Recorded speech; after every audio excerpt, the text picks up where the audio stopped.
Sylvia, congratulations. Thank Ang you so gaganda ng review much. sa mga nakakapanood. Uy, salamat. Yun naman talaga yung gusto namin para sa mga persons with Down syndrome. Sa kanila to, silang bida, hindi kami. Kaya tuwang-tuwa kami, lahat ng cast, na alam mo yun, napapansin sila talaga ngayon dito sa Metro Manila Film Festival. Okay. Hahakot ba tayo ng award ngayong gabi, Sylvia? Bahala na Diyos yan. Basta ginawa na namin lahat ng kaya namin. Di ba? Nasa kanya na yung desisyon. Ilang araw pang itatakbo ng MMFF. Sana mas marami pang taong pumasok sa sinya. Yes, sana lalo na ngayon. Pag nakita naman nila na ang daming magagandang mga movies ngayon nakasali, I think pupunta ang mga tao para panoorin. Okay. Miss Sylvia, anong pakiramdam mo kasi hanggang ngayon, kung recently nag-trending sa social media, Yes. yung hindi magagandang salita ay binato sa mga artista mo.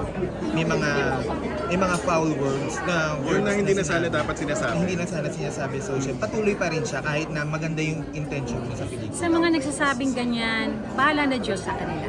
Yun na lang ang masasabi ko.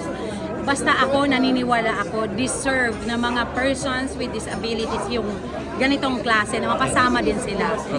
Kumbaga, inclusivity dito sa Philippine cinema. Miss Sylvia, wish mo for 2026 para sa Philippine showbiz.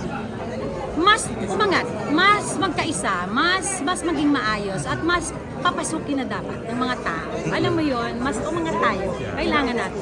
Marami pa po pa kami nga abangan sa Nathan Studios next year. Meron pa, basta meron. Okay. Yeah, bukod sa pag-iikot sa mga sinihan, how did you celebrate Christmas? Ako wala akong Pasko.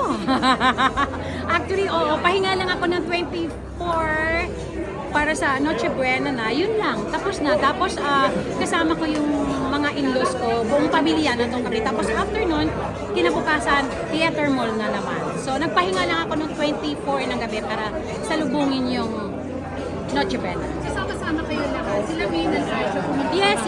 Lahat kami. Walang nawala, walang naiwan, wala. Buong pamilya. At masaya kami. Thank you. Sylvia. So, paano? Gorgie, ano ba to? Ganun ba to? Ganun. Ano, Gorgie? Ha? Wedding, isang wedding. Ay! Doon muna tayo sa... Tagalan nila Ay, Pinlano yun. doon na muna tayo sa Metro Manila 51st. Yun naman. Basta happy ang mga anak ko, happy kami, yun lang, importante. Ang nagmamatter naman talaga at the end of the day, pamilya. Suportahan sa isa't isa. Yun lang, salamat! Marami silang ginula. Tawa-tawa ako. Tuloy-tuloy daw pag-artista ng mga, mga alaga mo. Ay, tuloy-tuloy yan. So, Oo. paano yun? Nagpa-produce pa sila ulit? Tanungin natin din si LT. Di ba sabi mo, Miss Ebiang, may international screening po? Meron na. Saan nga ipapalabas? Meron na silang ngayon pinag-uusapan ng London, pinag-uusapan ng Australia, Canada, and UAE.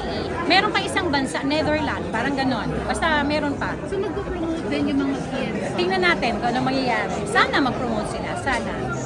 Thank you!